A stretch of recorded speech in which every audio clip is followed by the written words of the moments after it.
सावन भर भोले बाबा यहीं पर निवास करते हैं और यहीं से सृष्टि का आह्वान करते हैं, उसका संचालन करते हैं। मान्यता तो ये भी है कि इसी दिन भगवान शिव के साथ मां पार्वती भी विशेष कृपा बरसाती हैं और जो भी भक्त, जो भी श्रद्धालु सच्चे मन से उनकी पूजा करते हैं, उनके जीवन के सारे संकट दूर हो जाते हैं। तो जो कांवड़िए हैं वो जुटे हुए हैं जलाभिषेक के लिए और शिवालयों में आप देखेंगे कि सुबह से ही भीड़ है। जलाभिषेक की होड़ में लगातार लगकर लोग अपनी अपनी बारी का इंतजार कर रहे हैं। विश्वास सैनी मेरे साथ मेरे सहयोगी जुड़े हुए हरिद्वार से इसी पर अधिक जानकारी के साथ। विश्वास, आज का जो मंजर है पूरी तरीके से आपको भक्तिमय नजर आ रहा होगा। जब आप लोगों के बीच में पहुंच रहे होंगे, आप शायद किसी मंदिर के बाहर मौजूद हैं, जरा बताइएगा किस तरह की व्यवस्थाएं हैं, कितनी लंबी लंबी कतारें लगी हुई हैं, लोगों में किस तरह की खुशी और जोश है?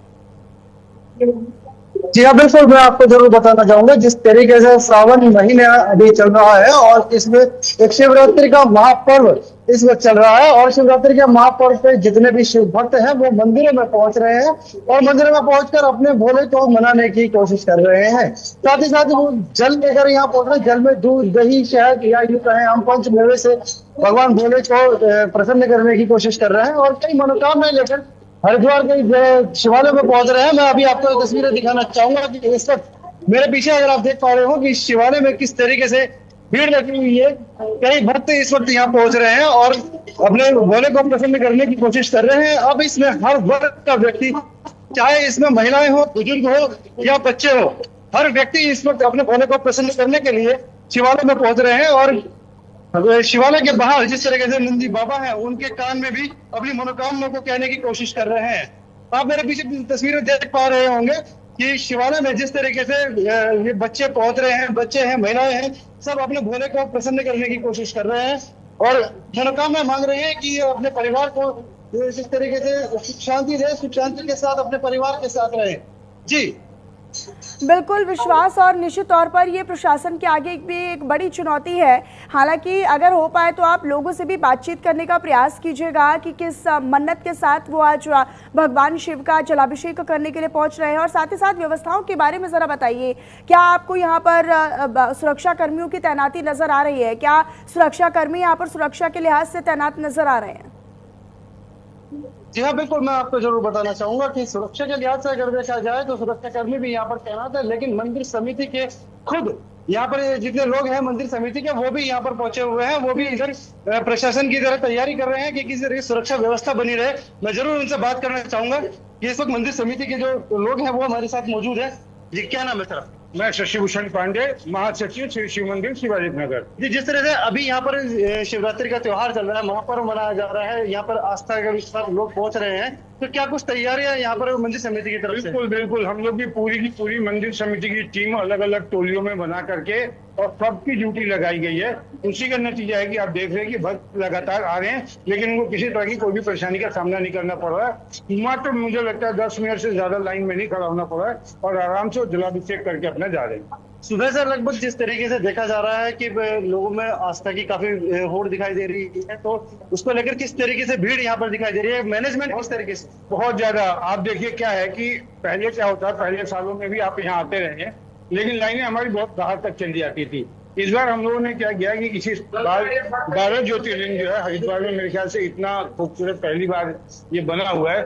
तो ये 12 ज्योतिर्लिंग होने की वजह से जिन लोगों को बहुत जल्दी है, मतलब 10 मिनट भी समय नहीं है, उनको ड्यूटी जाना है, अपने और किसी काम से जाना है, तो लोग जो आते हैं 12 ज्योतिर्लिंग पे जलाभिषेक कर ले रहे हैं और लगातार पब्लिक अभी आ ही रही है सुबह से, कोई कमी नहीं। यानी मंदिर समिति की विश्वास यहाँ पर पूरी तरीके से व्यवस्था नजर आ रही है। ठीक है, आपने बातचीत की और तमाम व्यवस्थाओं का जायजा लेकर हमारे दर्शकों तक जानकारी साझा की। शुक्रिया आपका इस तमाम जानकारी के लिए। अपनी नजर आप बनाकर रखिएगा। तो देखिए, मंदिरों में भक्तों की कतारें लगती हुई नजर आ रही है। अब आगे बढ़ते हुए आपको बताया जाए, शिव पुराण के अनुसार समुद्र मंथन से निकले विष यानी जहर के कारण संसार पर संकट मंडराने लगा था। भगवान शिव ने सृष्टि की रक्षा के लिए उस विष को गले में धारण कर लिया। इससे शिव के शरीर का तापमान बढ़ने लगा और सृष्टि आग की तरह तपने लगी। सृष्टि के हित में, उसके फायदे में, विष के असर को खत्म करने के लिए देवताओं ने शिव जी को बेलपत्र खिलाए। इसी को लेकर देखिए रिपोर्ट।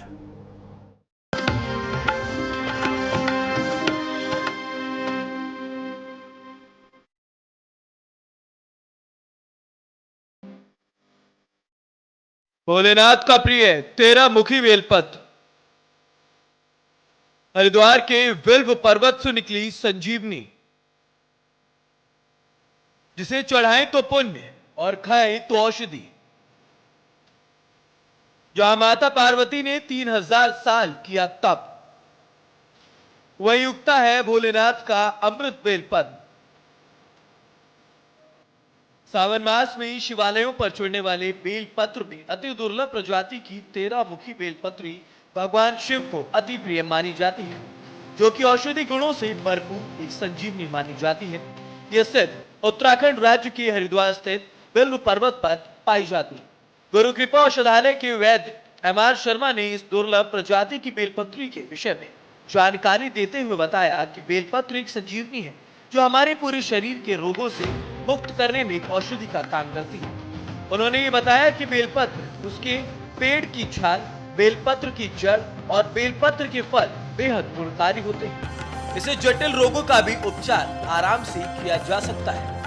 देखिए, बेलपत्र जो है हमारा गुणों से भरपूर है।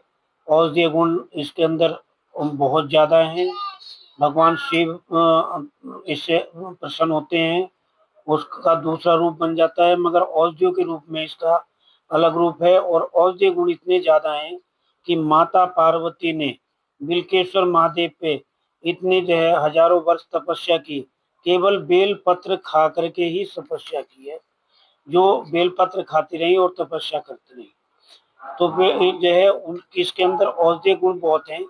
जैसे कि जो है मेरे हाथ में ये 13 मुखी जो है बेलपत्र है, जो 3 मुखी, 2 मुखी, 13 मुखी, इस तरह से। तो शरीर के लिए इसके गुण अपने अलग हैं। हृदय रोग और अन्य अन्य बीमारी जैसे डायबिटीज हो गई, हृदय रोग हो गया, या जो है और भी है, सर्वदंश तक जो है काम करता है। अब क्योंकि जो है इसमें सारी चीजों का जो है ना, हम उस रूप से जो है अगर बताने लगेंगे तो जो है ना औषधि गायब होने लगती है। तो कोई लोग बाग जो है ना 4 पत्तों की आवश्यकता होती है तो पूरा पेड़ को ही तोड़ करके डाल देते हैं, जड़ से उखाड़ देते हैं। इसलिए मैं खुल करके उस चीज को तो नहीं बोल पाऊंगा। हालांकि एक से एक दुर्लभ जड़ी बूटी हमारे उत्तराखंड में पाई जाती है, मगर ये वाला जो बेलपत्र है, ये बेलपत्र हमारे उत्तराखंड के अंदर पाया जाता है। और अति दुर्लभ इसलिए कहूंगा, औषधीय गुण इसके अंदर जो है बहुत भरपूर औषधीय गुण बने हुए। इतने औषधीय गुण इसके अंदर हैं कि हृदय रोग के लिए और डायबिटीज के लिए, घातक बीमारियों के लिए, चाहे वो कैंसर क्यों ना हो या अन्य और भी बीमारियों के लिए जो है ये सब में बहुत कारगर है। सर्पदंश वगैरह के लिए, सर्प मतलब बहुत ज्यादा परेशान करते हैं, या अन्य अन्य और भी। मगर केवल क्या है कि इसका जो है ना गुण, मैं पूर्ण रूप से जो है गुण तो बखान कर सकता हूँ, मगर खुल करके जो है मैं अभी पूर्ण रूप से नहीं बखान कर पाऊंगा, क्योंकि औषधि हमारी जो है उत्तराखंड से जो है फिर गायब होने लगेंगी। जबकि हमारे यहाँ खजाना है औषधियों का, और ये तो सबसे बड़ा खजाना उत्तराखंड के अंदर पाया जाता है। भोलेनाथ की पूजा में बेलपत्र का महत्व हर अनुष्ठान में है, क्योंकि इसके बिना शिव जी की पूजा पूरी नहीं होती। मान्यता यह है कि बेलपत्र शिवलिंग पर चढ़ाने से महादेव जल्दी प्रसन्न होते हैं। बेलपत्र चढ़ाते समय कुछ नियमों का पालन करना बेहद जरूरी है, जैसे कि बेलपत्र की तीनों पत्तियों पर चंदन लगाना और सूखे पत्ते न चढ़ाना। हमेशा ताजा और स्वच्छ बेलपत्र ही भोलेनाथ को चढ़ाना चाहिए। सूखा या मुरझाया बेलपत्र कभी नहीं चढ़ाना चाहिए। यदि ताजा बेलपत्र ना मिले तो शिवलिंग पर चढ़ाए गए बेलपत्र को उठा